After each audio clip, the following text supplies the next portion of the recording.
in seminary, besides all the books that were stacked up on my table, on my Mm-hmm. desk, was TED Talks, which in many ways were just as impactful.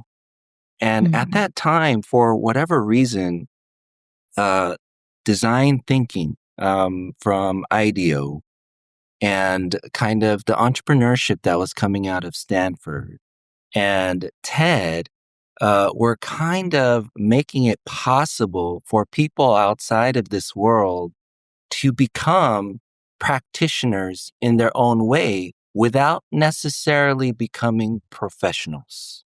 And this is very, very key because I see it as a parallel in ministry where those of us who are quote unquote professional ministers are such because we are credentialed by the institution to be as such. If we were to say that it's at this level, and then we have lay people. And what I think that I was starting to see was could there be something in between where we're not professional and we're not totally laity per se, but we are practitioners of something. We are actively, proactively practitioners of something. And if we are practitioners of something, what do we need in our hands? And what do we need in terms of our learning to be able to practice what it is that we say that we are practitioners of? In the case of the TED Talk that I was listening to, it was about something that is now called the embrace warmer.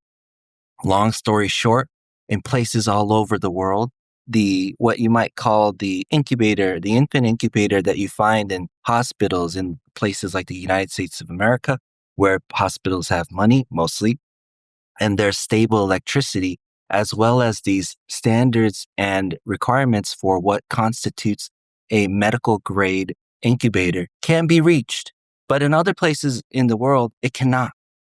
Still, the need is the same for infants to be warm. So what can happen in the middle there?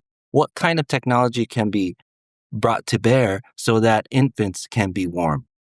And this person in a TED Talk, Jane Chen, was talking about kind of this wraparound thing that you warmed up and you wrapped it around the infant and they could almost get to the same level of warmth, but most importantly, perhaps the same efficacy, which is that they would be alive.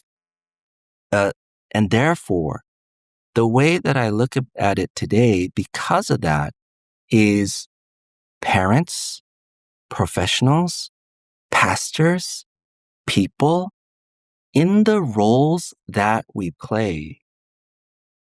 In the roles that we play, we are not just quote unquote amateurs.